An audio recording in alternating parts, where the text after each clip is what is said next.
Hello gamers, Powered Heal here, and today we're going to be talking about GDKP once more. So I know you guys are probably sick of hearing about GDKP already, but I have a lot to say about this topic.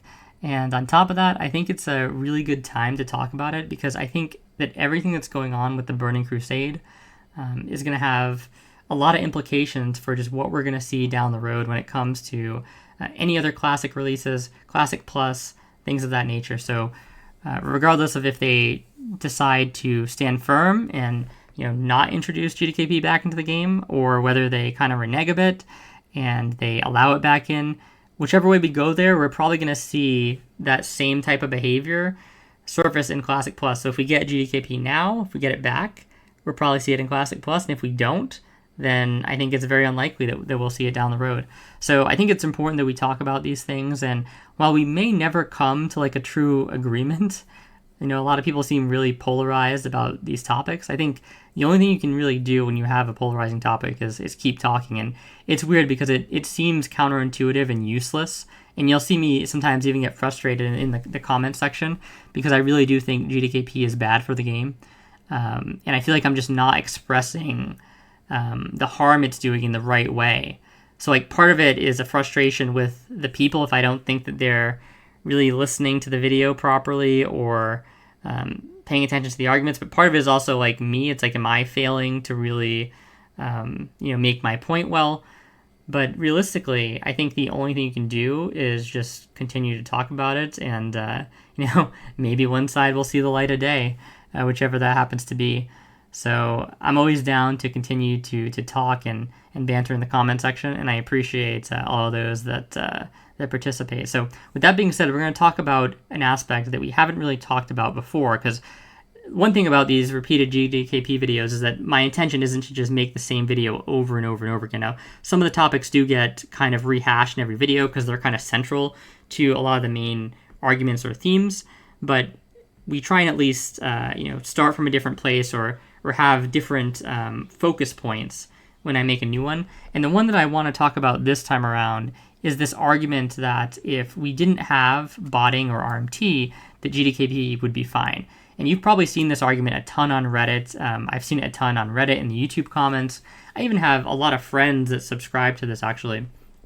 And we talk about this a lot.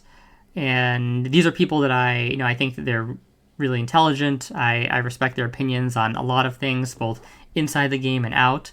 And they basically echo all the sentiment that I see in my comment section, that, they kind of agree with some of the bad things that I notice about GDKP, right? They understand why I'm skeptical in some regards, but they love that it's kind of a player-driven system, and they see the benefits, right? The primary one, I would say, is sort of the what I would call the social credit score that GDKP kind of allows, which we'll get into a little bit later in the video.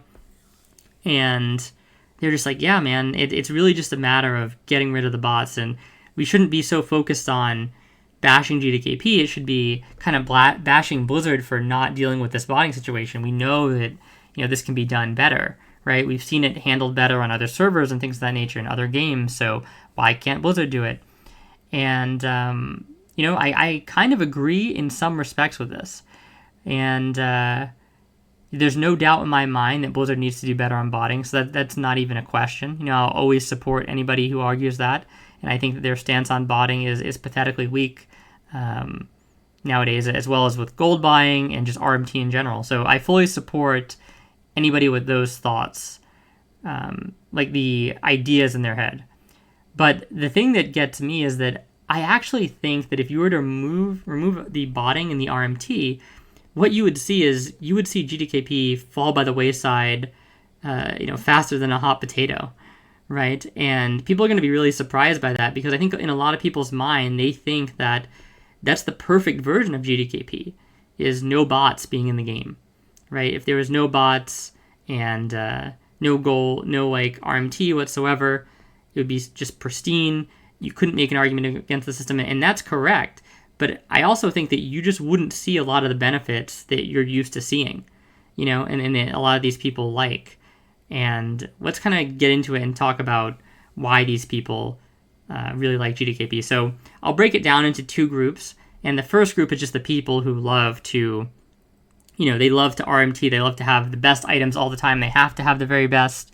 And the idea is that they love GDKP because they can brute force their way to getting the best items. Now, people in my comment section were kind of talking about drops. I think that's a little bit disingenuous because obviously nothing can control drop tables. But the idea is that, the people who are whaling and RMTing to the nth degree, they are trying to make sure that when that item does drop, they secure it that time, bar none, no matter what.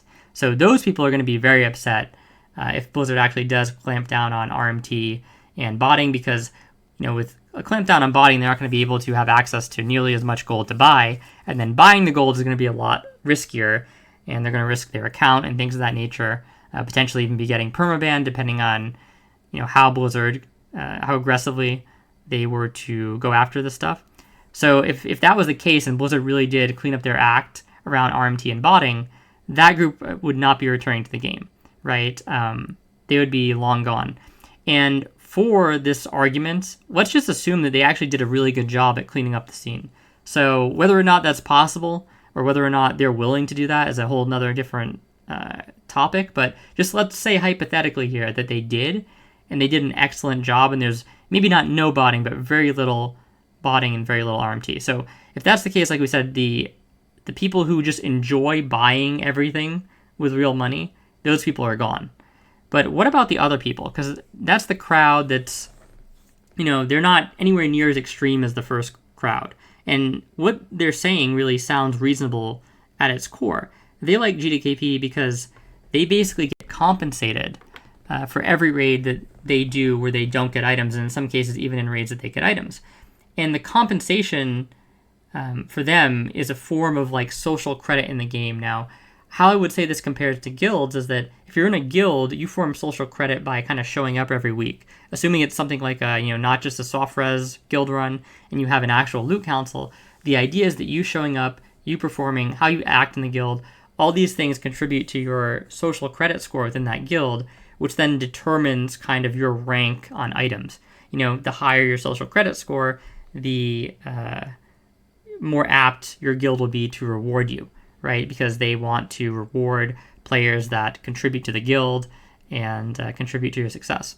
And the idea is that players who can't attend a guild, or maybe you don't want to attend a guild for whatever reason, when you go to a normal run, you don't really have this social credit score. So when you don't get an item from a run, it just feels extra bad because it's not like in your normal guild where it's like, oh, somebody else got that item instead of me, but that kind of puts me one up on the chain, right? Because in a pug situation, now, there's no continuity there. There's no credit score to be built up.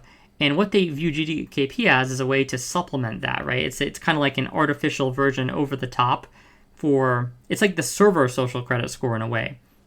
And they're getting compensated with gold instead of an actual credit score, so they're getting like a tangible thing back, and they can use that tangible thing to make purchases in the next raid. So even if they didn't get an item this time, they stand a better chance in their mind of getting an item next time, because the idea is that they have that gold carried over so they can bid more in the next run.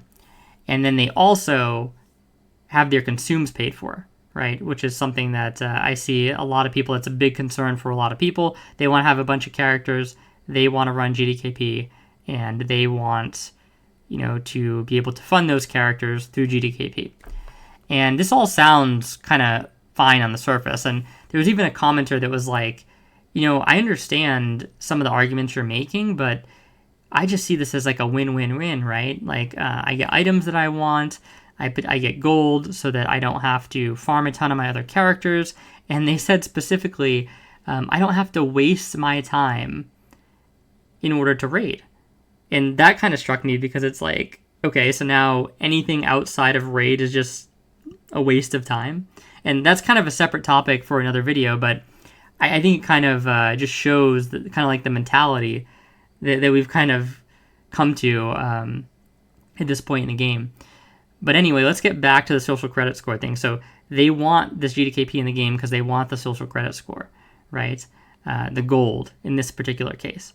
And the thing is that if you remove botting an RMT, all these kind of benefits, the social credit score aspect, is going to go way out the window. Because how do you end up getting this excess gold to begin with, right? Well, it's because a couple of things. So there's tons of bots in the game right now farming, insane amounts of raw consumables. And even though the prices in some cases of consumables are high because there's bottlenecks, they're still cheaper than what they would be if players farm them. Because players are just going to farm them at a slower rate. And if you're supporting the same amount of active people buying the consumes, then when there's less of them in the economy, there's going to be more scarcity, and therefore prices are going to go up. So the idea is that if you didn't have any of these bots, the baseline consume prices would increase. That is just a fact. Okay. Now, what else is going to happen? Well, if you didn't have the rampant RMT, if you couldn't just buy from, Mage from China C that goes into Strat and farms like however much raw gold a day and then sells it on G2G, then players can't buy as much to RMT in GDKPs, and if they can't RMT as much in GDKPs, the pot values are going to crash, an insane amount. And I think people underestimate this problem, so I'm going to try and kind of frame it a little bit differently, because the way I just said it there, it sounds like, well, my raid maybe doesn't have like a huge like RMT whale that we know of, you know what I mean? And it's like, first of all, you don't really know who's buying gold, because some people openly admit it, but a lot of people are way more secretive. But more than that, let's say that in your mind, you don't really interact with a lot of these super big whales that just go and, they RMT to the nth degree. You interact more with kind of normal player base, right? The problem is that most of those people in the normal player base have received gold at some point from the big whale in some fashion. So everybody's kind of mixing around these GDKP circles, and even a player who is entirely quote-unquote self-made, we'll refer to it as, right? In other words, they haven't RMT'd, they haven't bought any gold, they haven't bought it, anything of that nature. They've purely accumulated gold through GDKP. That player likely has a lot of the quote-unquote botted gold from the booster, because at some point a whale has bought it, or somebody has bought it. It doesn't even have to be a whale. They've spent it in a GDKP, and that person has kind of gotten a portion back of it as a cut. So what I'm saying is that if you remove all of the botting and RMT, that even the average gold across players is going to go down, right? It's not like just the whales are going to lose spending power. Like even the other players that were benefiting from the whales before, that were doing all the crazy amounts of RMT, they're now losing spending power as well. So people really underestimate how much the pot is going to crash in these situations. And I think actually a really good example of this, if you guys remember, was very early on in Season of Discovery, so Phase 1. I feel like this was sort of a phenomena where there was a period of time where GDKPs at the very start of that system didn't feel as worth it to me as they did in other kind of versions of Classic. And I think a big reason was because the whole point of that game, like there were so many uncertain things that people were unwilling to commit. There wasn't as many people whaling at the start of Season of Discovery, because the idea was that like, well, this gear is going to get replaced super fast. Like, when are they going to drop the next phase? Some people weren't even playing because they didn't like the idea of Season of Discovery. It was like too radical. So you lost a lot of like the super hardcore RMT crowd from that. And there was just kind of a lot of confusion in general. And I remember doing GDKPs at that point, and it kind of felt like at that point most of the gold was sort of legit. You didn't have people buying insane amounts of gold because there wasn't necessarily a super need to become full BIS in Phase 1. Now, Phase 1 ended up lasting a while, so I feel like towards the end or the middle part of Phase 1, that did change a little bit, and people realized these phases were going to last, so they became a little bit more invested. But earlier on, when I was doing GDKP runs, I don't even know if it was actually worth it, and that's very abnormal. Like, normally, it's always worth it to GDKP, even if you get kind of bad loot in the run, in a relative sense. In an anniversary server, even a Batwing lair that had no trinket drops and very few weapons, maybe even no weapons, would be worth it for you to go in and run as a GDKP, because it takes like 45 minutes at tops, and you're probably at least getting 100, 150 gold, probably more, especially because by the time Blackwing Lair had come out, RMT would have been so rampant at that point, right? So you're probably actually getting more gold than that on average, but even in the worst case scenario, you're at least kind of breaking even, or in most cases, probably going above breaking even. It wasn't really the case like that in SOD. And that's because I think in early SOD, like I said, it was the closest we got, essentially, to that system of pure GDKPs, because not as many people were invested in the system yet. And I remember I was like, yeah, I don't even know if I really want to make all these characters to GDKP right now, because I'm not really getting that much profit from a lot of the raids. And I think also that had to do with kind of sometimes the quality of the items. In the first raid, it wasn't like there wasn't as many items that were must-haves, like in a lot of the kind of vanilla 40-mans that we see. There wasn't many featured items, like there's no Bone Reaver's Edge. There kind of was, I guess, there was like a two-handed sword, I think, off the last boss, but it still wasn't really this to the same degree as those items that we see in Molten Core Blackwing Lair. So yeah, I think we've already kind of had this experiment, and the point that I'm saying is that you're not going to be able to just sustain yourself like you would now doing GDKPs in a system where there's no RMT, there's no gold buying or anything of that nature. Like, you're not going to be able to run a GDKP on one character and pay for 3 or 4 other characters with it, or run on 2 or 3 characters and pay for 5 or 6 characters with it. That's not going to happen anymore. Like, you are going to have to go out and you are going to have to start farming in the actual world, because you're basically either going to go to these runs and you're probably going to break around even on consumes. You might make a small amount of profit, and the moment you go to buy items, you're going to actually be in the red. And that's fine if you go out into the world and you farm gold, through items that you sell in the auction house and things of that nature. But if you're a player that, you just want to literally log on to the game, go to a GDKP, get paid, never go into the world at all, and then use the gold from the GDKP to, buy consumes for your characters, to do PvP, PvE, and then get pieces where, you're allowed in between when you kind of get the budget for it. That isn't going to happen on these no RMT versions of the game, because there's just not going to be enough gold in the game from the all the people that interact with the RMT sources. All that's going to be gone, and the pots are just going to be super low, super abysmal, and there's still going to be a cost of consumes. Like, the only thing that they could kind of do is to make the consumes themselves super cheap and completely worthless. And if they do that, then that's a choice that they make. But I would argue against that. We could talk about that in another video. But unless they do something like that, then you're just not going to be able to fund yourself in the way that you imagine. So I don't know. That's my thoughts, and let me know what you guys think. I'm curious to hear if you agree with me here or not. But I think it's just, when you logically think about it, you're just not going to be able to maintain the same sort of quote-unquote WoW lifestyle that you've currently been maintaining in a system that allows for GDKP. So thanks for watching. If you like this, like, comment, and subscribe, and I will talk to you guys next time.